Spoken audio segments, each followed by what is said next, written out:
Gas pressure की आपने बात की जी।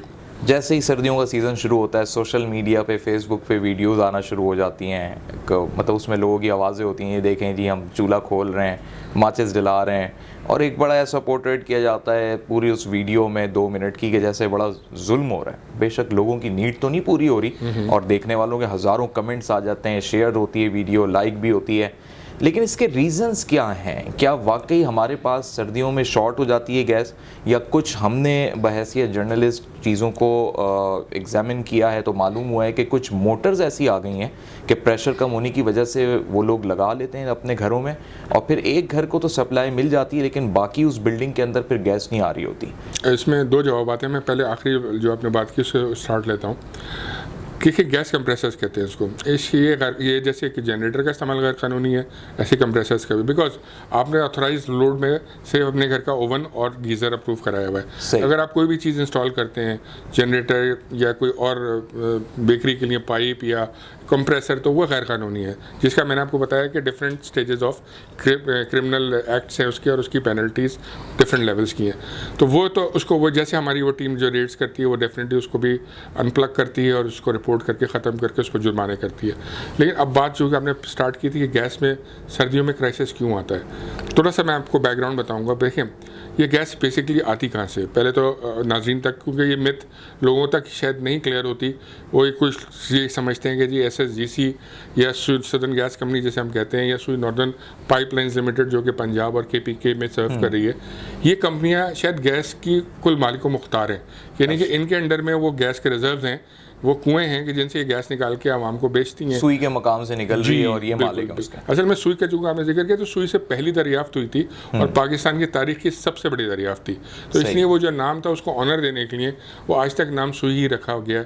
इसलिए दोनों कंपनियां, सुई सदर्न भी और सुई नॉर्दर्न भी, उस सुई के नाम को ओन करती हैं, बिकॉज वो हमारा प्राइड है।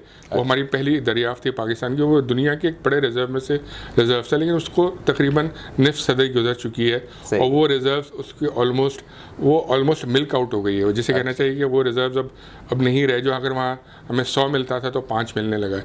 तो यानी कि डेफिनेटली एक लाइफ होती है, पीरियड होती जा रही है। जी नहीं, उस सुई की बात करें, सुई के रिजर्व से। ठीक है। अच्छा, हुआ क्या है कि मैं आपको बता रहा था कि लोगों को ये शायद कॉन्सेप्ट है कि SSGC की जिम्मेदारी इसलिए ज़्यादा है या सुई नॉर्दर्न की इसलिए ज़्यादा है कि ये गैस के इनके ज़खायर के अपने रिसोर्सेज। नहीं, ऐसा नहीं है। मैं आपके नाज़रीन को बताना चाहता हूँ, बल्कि जितने भी लोग सुन रहे हैं और देख रहे हैं, कि SSGC डिपेंडेंट है उन गैस सेलर्स के जो लाइसेंस होल्डर्स हैं। गवर्नमेंट ऑफ पाकिस्तान ये लाइसेंस इशू करती है जो एक्सप्लोरेशन कंपनीज़ होती हैं उनके लिए, एंड प्रोडक्शन कंपनीज़, कि वो गैस के ज़खायर के लिए कुएँ खोदें, उसमें से गैस निकालें, उसको रिफ़ाइन करें एंड सेल करें, हमें भी सेल करें और सुई नॉर्दर्न को भी करें। अच्छा। तो ऐसे बहुत सारे लाइसेंस के अंडर ऑपरेट करेंगी कंपनियाँ। जो सिंध से गैस निकलना शुरू हुई है वो बहुत ज़्यादा तादाद में पिछले 15-20 सालों में निकली, तो वो भी सारी गैस एक जुडिशियस सिस्टम के तहत सुई नॉर्दर्न को भी मिलती है और सुई सदर्न को भी मिलती है। अच्छा, ये मेरे लिए भी नई बात है, क्योंकि लोग तो यही समझते हैं कि पाकिस्तान के अंदर से कोई भी मादनियात निकलेंगी तो रियासत पाकिस्तान उसकी ज़ामिन भी है और उसकी मालिक भी है। बिल्कुल ऐसा ही है। देखें, लेकिन रियासत ऑफ पाकिस्तान की अपनी कंपनियां भी हैं।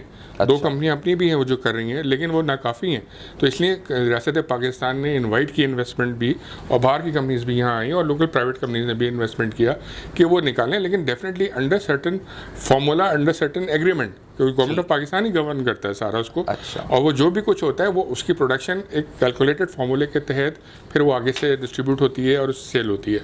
अच्छा, ये जो कंपनीज के रिजर्व्स होते हैं, ये गैस के जो रिजर्व्स होते हैं, इनकी एक नेचुरल डिप्लीशन एक फिनोमेना भी है कि एक गैस रिजर्व है, वो आज इस साल अगर वो 100 MMCF दे रहा है तो अगले साल शायद वो उससे कम हो जाएगा, 90 हो जाएगा, 95 हो जाएगा, बिकॉज उसकी जो प्रोडक्शन कैपेसिटी है वो डिप्लीट होती है। ये एक नेचुरल फिनोमेना वर्ल्ड वाइड। तो अगर गैस रिजर्व मेरे पास मिसाल के तौर पर 1000 के थे तो वो अगले साल कम होके 800 के हो जाते हैं। सही। ज़ाहिर है ये एक फार्मूला है जिसके तहत 200-250 MMCF जो है हमारे सिस्टम में हर साल उसकी वजह से कम होता है कि जो गैस रिजर्व्स के इश्यूज़ डिप्लीट हो रहे हैं और जो इश्यूज़ जो गैस सेलर्स उनके इश्यूज़ आ रहे हैं। अच्छा, ये होता है तो सारी बात है, हर सर्दी आने वाली सर्दी से टफ़ क्यों हो जाती है कि आपकी जो सप्लाई होती है थोड़ी कम हो चुकी होती है पिछले साल से, बिकॉज वो जो कुएँ डिप्लीट हो रहे थे। लेकिन आपकी डिमांड साइड में बढ़ चुकी होती है। क्यों? आपके नए कस्टमर सिस्टम में ऐड हो जाते हैं, आप नए सारिफ को भी कनेक्शन दे रहे होते हैं। और सर्दी के अंदर ख़ास तौर पे क्यों इशू आता है कि जैसे मैंने आपको बताया कि ह्यूमन लाइफ का सर्वाइवल ही हीटर्स के ऊपर होता है बलूचिस्तान में और इंटीरियर सिंध में, जहाँ हमारे कस्टमर्स अच्छी खासी तादाद में हैं। तो उसके अंदर आपको उनको एक्स्ट्रा गैस प्रोवाइड करनी होती है कि उनकी ज़िंदगी जो है वो लाइफ लाइन बन जाती है गैस, उनकी ज़िंदगी चलती रहे। क्योंकि अगर वो गैस नहीं, वो ठटर के मर जाएंगे।